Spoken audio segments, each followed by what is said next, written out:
The first is that my government will begin the assisted departure of Australians who want to leave Israel. We understand that many Australians are experiencing difficulties with delays and cancellations with commercial flights.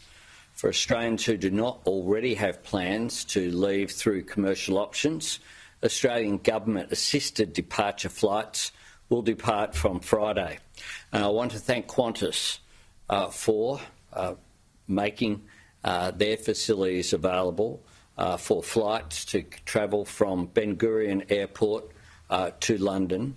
There will be 2 flights have been organised already.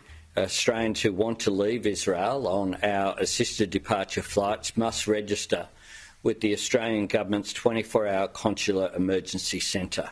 The numbers for those overseas, including in Israel, are +61 2 6261 3305. It's +61 2 6261 3305, or within Australia 1300 555 135. That's 1300 555 135. There will be 2 flights to begin with, and we are working on additional options. I thank as well the work that the Foreign Minister, Penny Wong, has done, the Transport Minister, Catherine King, to organise these contingencies to make sure that we can get Australians who want to leave home as soon as possible. We are assessing all options to get Australians home as soon as possible who wish to travel back here. We've been working on these contingencies over recent times and will continue to do so across the range of issues as a result of the appalling and abhorrent attacks by Hamas that we saw on the weekend. Second issue, very much unrelated. Earlier today, I was able to have a conversation with an Australian citizen, Chang Lei, who has arrived safely here in Melbourne and has been reunited with her 2 children and her family. She was met at the airport by the Foreign Minister, Penny Wong. Her return brings an end to a very difficult few years for Ms Chang and her family.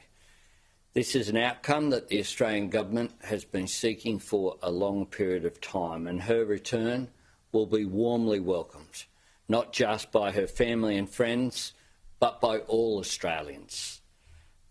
When I spoke to Ms Chang, I welcomed her home on behalf of all Australians. And the Australian Government will continue to provide consular support to Ms Chang and to her family.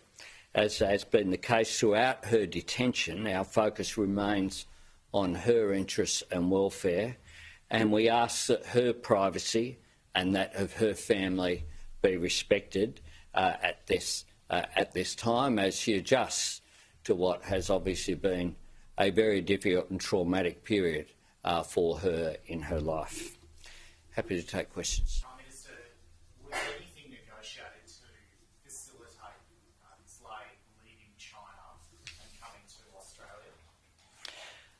No, we know that this has been the subject of ongoing discussions between the Australian and Chinese governments. We've continued to make representations on behalf of Australian citizens. That's what Australian governments do. And I was pleased to meet with President Xi on the sidelines of the G20 summit in Bali last November. And I was also pleased to meet with Premier Li in Jakarta when the ASEAN summit took place just a short time ago, but also to have a discussion with him at the G20 events that occurred in New Delhi.